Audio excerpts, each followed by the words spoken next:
General manager Calvin Booth, the team has announced. Hired in 2015, Malone is the winningest coach in team history, while Booth was elevated to GM in 2020. The duo led the Nuggets to their only NBA title in 2020-22-23 season. Assistant coach David Adelman will take over for Malone for the rest of the season. NBA reporter Brian Windhorst is with us now. Brian, we were all shocked when we heard the news. What was your reaction when you found out what was going on in Denver? Yeah, it's definitely shocking. I think we should look at this in three different silos. The first one is Michael Malone. It is extremely shocking that you would move on from a coach this late in the season, no matter the circumstances, especially when he is the winningest coach in the history of the team, led you to a championship 2 years ago.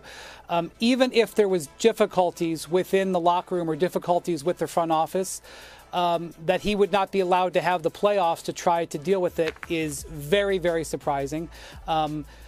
My discussions with people in the process so far, I have not identified anything that they saw this coming either. So this seems like an ownership decision. The second thing is you look at the decision to move on from Calvin Booth. This, again, the timing of this was shocking. This was less surprising to the league, however, because Calvin Booth's contract is up after this season. They had negotiations throughout the course of the year, and they broke down. They were not going well. It was known within the league that there was a possibility that the Nuggets would move on from Calvin Booth, despite him helping construct a championship team.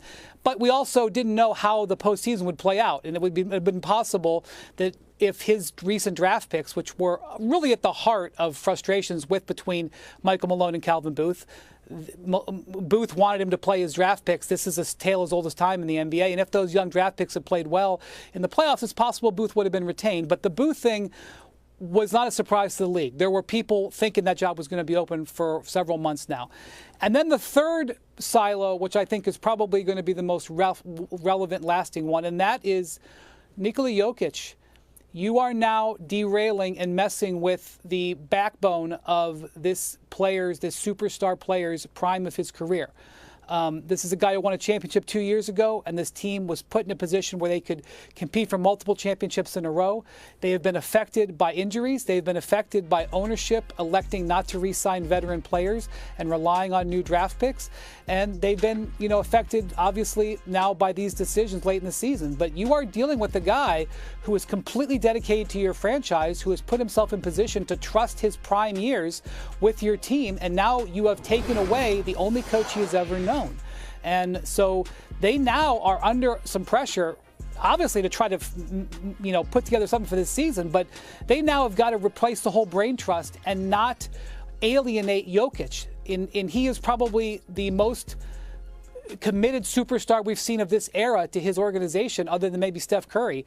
But you have really put yourself on the line, if you're the Kroenke family, Stan and his son Josh, who's the governor, to not mess this up after making these decisions now. Yeah, the Jokic part, I think, is a very important piece, especially because they still have a regular season to finish and a playoff push, I would imagine. Do you essentially think that what they're doing now, these decisions that they've made, means that they're punting on the entire rest of the season? Absolutely not. You would never punt with Jokic.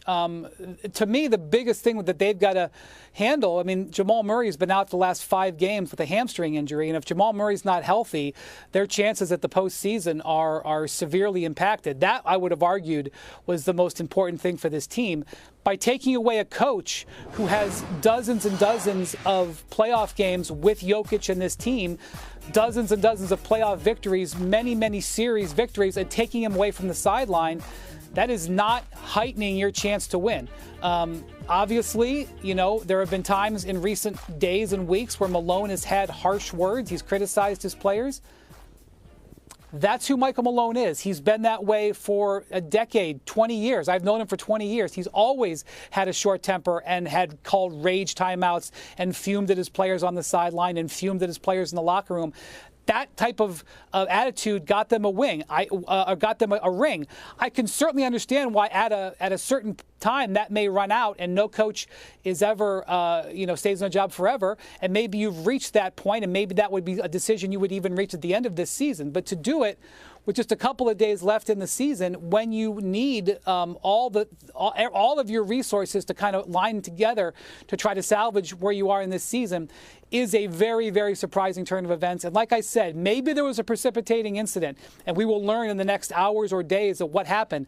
But in me talking to sources there today, this seemed like it caught a lot of people out of the blue. Okay, so you mentioned Joker, the fact that this was his only head coach. That's why that's very important, that relationship. But you also mentioned the fact that Michael Malone seemed to be a hothead on the bench. Did you have any sense that other players on the team didn't like Malone as the head coach of this organization?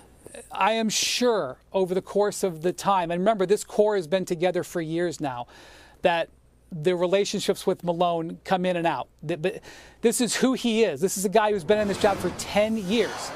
He, for 10 years, has been the exact same guy. He was this guy 20 years ago when I met him, when he was considered one of the best young assistant coaches in the league. He would lose his temper, and him losing his temper was part of it. And I'm sure that that runs, thin at times, but they've also had incredible success, and he has, over the course of time, goaded this team into raising their level, especially defensively. He's constantly on them about their defense, and he's raised this team that is built mostly out of offensive players into playing a type of defense that can win at the highest level. And so, look, they blew Game 7 at home in the second half last year against the Timberwolves. Had they not done that, they might have won 2 titles in a row, because the only team the Boston Celtics could not beat last year was the Denver Nuggets. And so that team is still in there. That team could have still aligned. And for them to pull the plug on this and really impact that is a surprising decision and a risky decision, even if you decided you were going to move on from Booth and Malone at the end of the season. It is certainly very risky, but you mentioned that you don't punt on a season when you have Joker on the roster. So what do you think the rest of the regular season and then going into the playoffs looks like for the Nuggets? Well, they're in a fake position right now. When you look at the standings, it looks like they're in the 4th seed, but that's not really fairly how to look at it. It's because they're a win behind the other teams, or a win ahead of the other teams. They're tied in the loss column in a 5-way tie, and they're really not in good shape in the tiebreaker there. Their real seed right now is 7. They've lost 4 games in a row. Jamal Murray has been out with his hamstring injury. They don't know when he's going to come back. They have to go on the road for 2 of these final 3 games, and all 3 of these games are relevant. The Kings are fighting for positioning. The Grizzlies are fighting for positioning. That game with the Grizzlies could end up determining on Friday who makes the play-in and who gets to skip the play-in. And then I don't know about the Rockets. The Rockets are the 2 seed right now. By Sunday, they may not have much to play for, but these games with the Nuggets are vitally important. They're essentially must-win games to try to avoid the play-in and get seeding. And now they're going to do it with someone. David Alleman's got a great reputation. He's interviewed for jobs like he was going to be a head coach in this league, but now you're giving the team to a guy who you're asking for huge production from a guy who's never done it before at this level. All right, we'll see what happens. And then general manager Calvin Booth, the team has announced. Hired in 2015, Malone is the winningest coach in team history, while Booth was elevated to GM in 2020. The duo led the Nuggets to their only NBA title in 2020-22-23 season. Assistant coach David Adelman will take over for Malone for the rest of the season. NBA reporter Brian Windhorst is with us now. Brian, we were all shocked when we heard the news. What was your reaction when you found out what was going on in Denver? Yeah, it's definitely shocking. I think we should look at this in 3 different silos. The first one is Michael Malone. It is extremely shocking that you would move on from a coach this late in the season, no matter the circumstances, especially when he is the winningest coach in the history of the team, led you to a championship 2 years ago. Even if there was difficulties within the locker room or difficulties with the front office, that he would not be allowed to have the playoffs to try to deal with it is very, very surprising.